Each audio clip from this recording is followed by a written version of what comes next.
ठाकुर भाव सिंह कला एवं विज्ञान महाविद्यालय नरहरपुर में कनिष्ठ छात्र छात्राओं के द्वारा वरिष्ठ छात्र छात्राओं को दिया गया विदाई।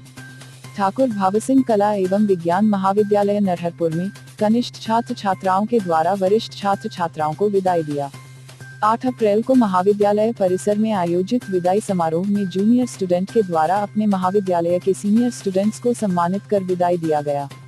कार्यक्रम में जूनियर स्टूडेंट के द्वारा सीनियर स्टूडेंट के लिए विभिन्न प्रतियोगिताओं का भी आयोजन किया गया था, जिसमें बलून फुलाओ, कैंडल जलाओ, डांस, सॉन्ग इत्यादि प्रतियोगिता का आयोजन किया गया था। आज के इस कार्यक्रम को संबोधित करते हुए महाविद्यालय के प्राचार्य डॉक्टर लक्ष्मण शुक्ला ने अंतिम वर्ष के सभी छात्र छात्राओं को उनके आने वाले परीक्षा और आगे की पढ़ाई के लिए शुभकामनाएं दिया। साथ ही साथ स्टूडेंट के साथ बिताए अपने पल को छात्र छात्राओं के साथ साझा किया। अंतिम वर्ष के छात्र छात्राओं के द्वारा भी अपने महाविद्यालय के प्रिंसिपल प्राध्यापक और सभी जूनियर स्टूडेंट को धन्यवाद ज्ञापित किया गया। प्रमाण पत्र देकर छात्र छात्राओं को किया गया सम्मानित।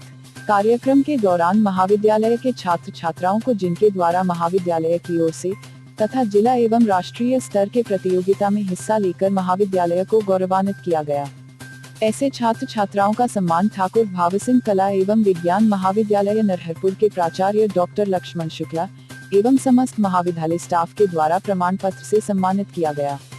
आज के इस कार्यक्रम में मुख्य रूप से महाविद्यालय के प्राचार्य डॉक्टर लक्ष्मण शुक्ला, प्रभारी प्राचार्य मुकेश नेताम, प्रोफेसर देवेंद्र सिंह दसार, पुरुषोत्तम यादव, नरोत्तम कौशिक, नरेंद्र नागवंशी, देवेंद्र साहू, सुश्री रेहाना शेख, कीर्ति साहू, साहू मैम, धीरज कुमार, सतीश जैन, लक्ष्मी नारायण सिन्हा, सीनियर छात्र छात्राएं और जूनियर स्टूडेंट उपस्थित रहे।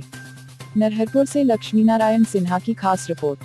छत्तीसगढ़ और बस्तर के तमाम खबरों पर हमारी नजर, आपकी खबर हमारी कलम। बस्तर के तमाम छोटी बड़ी खबर से हमेशा अपडेट पाने के लिए अभी हमारे बस्तर न्यूज यूट्यूब चैनल को जरूर सब्सक्राइब कीजिए और वीडियो अच्छा लगे तो लाइक और कमेंट जरूर कीजिए।